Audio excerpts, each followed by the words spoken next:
Have you ever noticed that wild animals don't have dermatologists? No lion wears sunscreen, no monkey avoids midday sun, and yet, they don't develop the chronic diseases that are destroying the health of millions of people who live indoors, in the shade, protected from the sun, as if it were public enemy number one.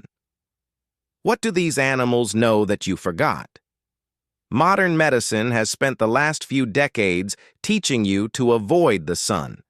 And at the same time, rates of depression, osteoporosis, diabetes, autoimmune diseases, and cancer have only increased.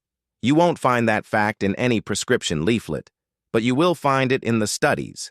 And that's exactly what this video is about. There is a huge difference between the sun that harms and the sun that heals.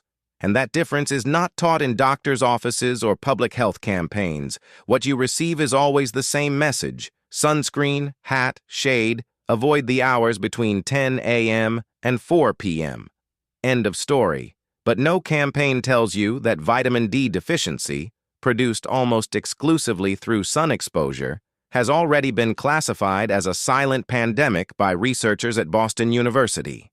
No campaign mentions that more than 1 billion people worldwide have insufficient levels of vitamin D in their blood, and that this deficiency is linked not to one, not to two, but to dozens of conditions that destroy quality of life. The sun is not the villain. Irresponsible exposure is, and there is a huge difference between the two. Before we continue, tell me in the comments, do you live in a sunny city or in a place where the sun rarely appears? Because this is going to make a lot of sense in a moment. The first condition is the one that surprises people the most: depression. Not because the sun makes you feel good in the vague emotional sense that everyone repeats, but because there is a real biological mechanism happening inside your brain when sunlight reaches your retina.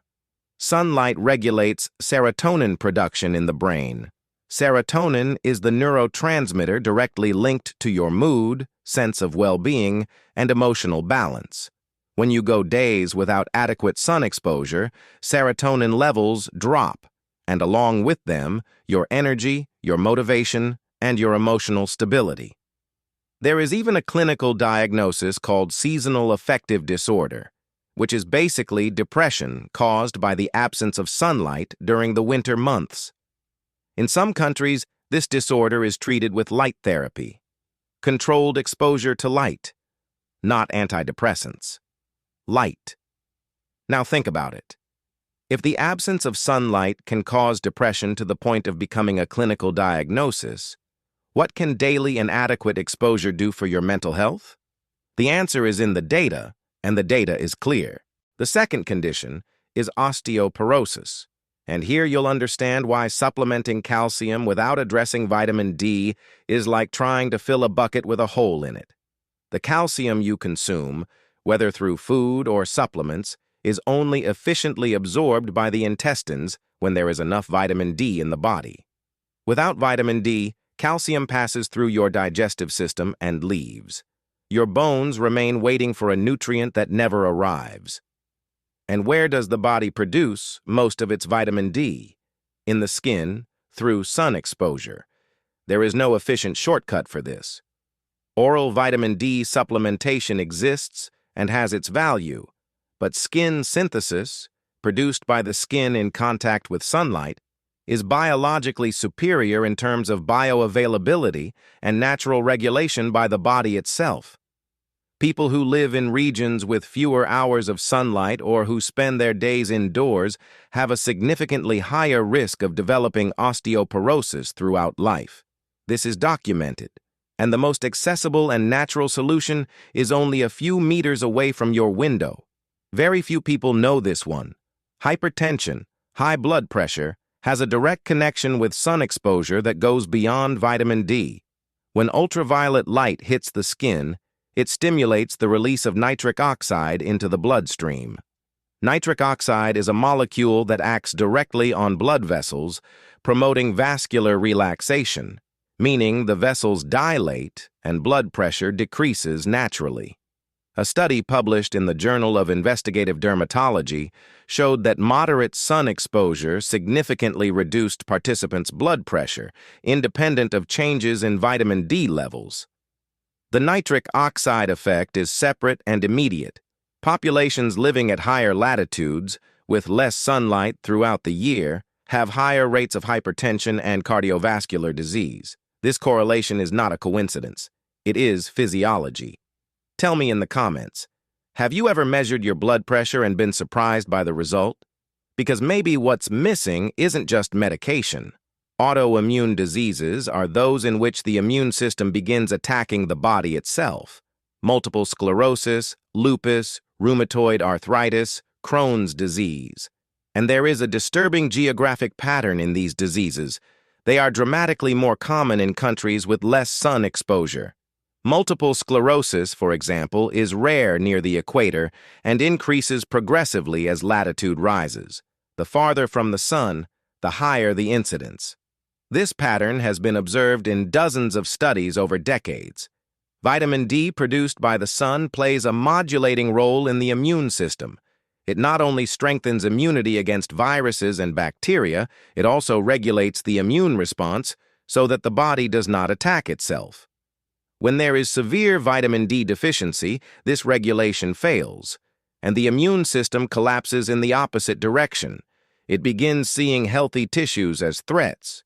This does not mean that the sun cures already established autoimmune diseases, but it does mean that adequate sun exposure throughout life is a significant protective factor for people who have not yet developed them. Insulin resistance and type 2 diabetes are also linked to vitamin D levels. Vitamin D receptors are present in the beta cells of the pancreas, exactly the cells responsible for insulin production.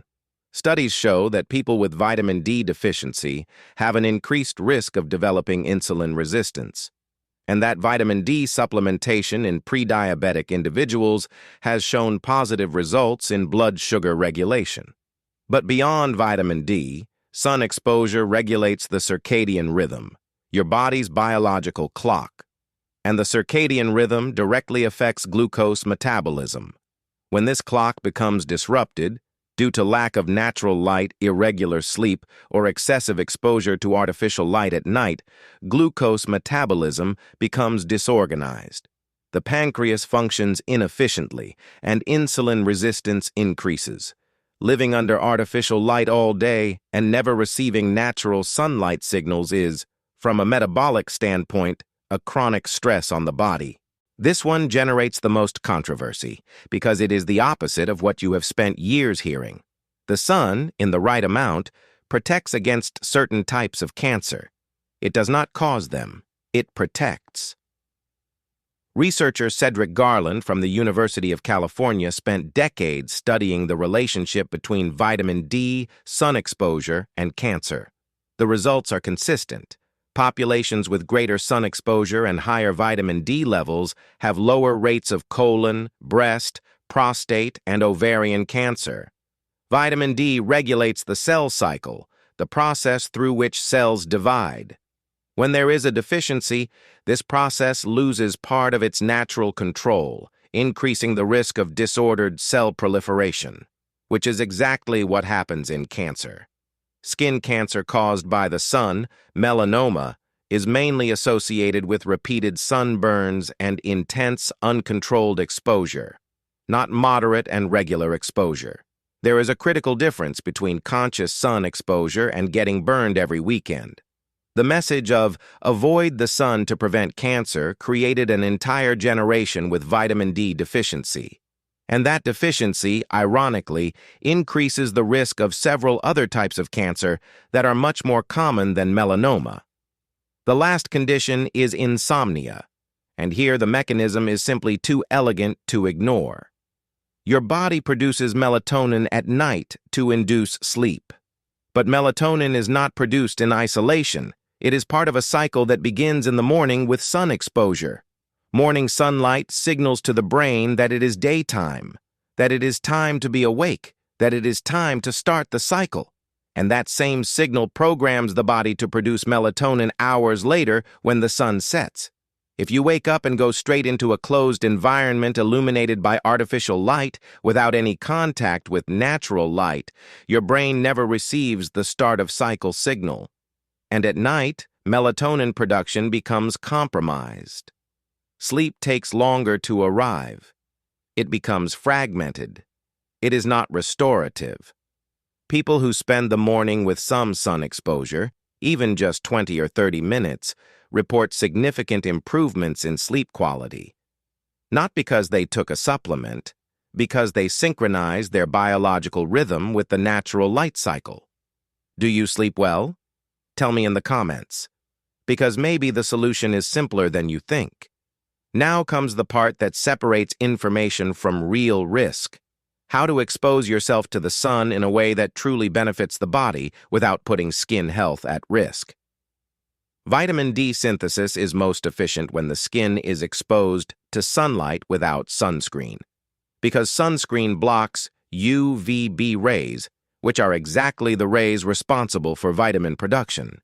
This does not mean you should abandon sunscreen. It means exposure should be strategic. The safest times for vitamin D synthesis without a high risk of burning are early morning, before 10 a.m., and late afternoon, after 4 p.m., depending on your region. The required exposure time varies according to skin tone. Lighter skin synthesizes vitamin D more quickly, while darker skin requires more exposure time for the same synthesis. The general rule used by researchers is expose your arms, legs, and face to the sun for about half the time it would take your skin to start turning red. For most people, this equals 15 to 30 minutes daily. After that, sunscreen, shade, or protective clothing.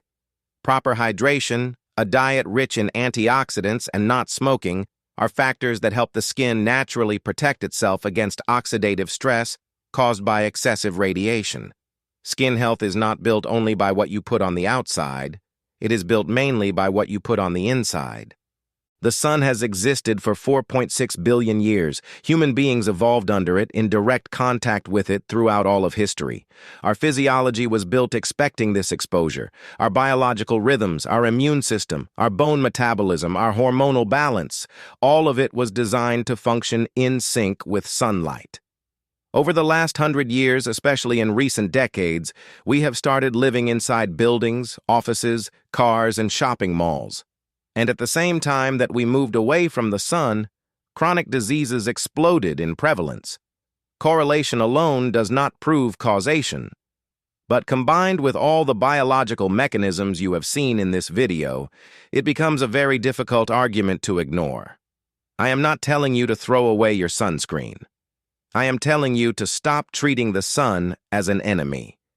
To understand that moderate, regular, and conscious sun exposure is one of the oldest, most accessible, and most underestimated health tools that exist. If this content made sense to you, tell me in the comments which city you are watching this video from right now. I want to know if you live in a sunny place or if sunshine is rare where you are. And if you know someone who spends their life avoiding the sun, send them this video, because this information could make a real difference in the health of someone you care about.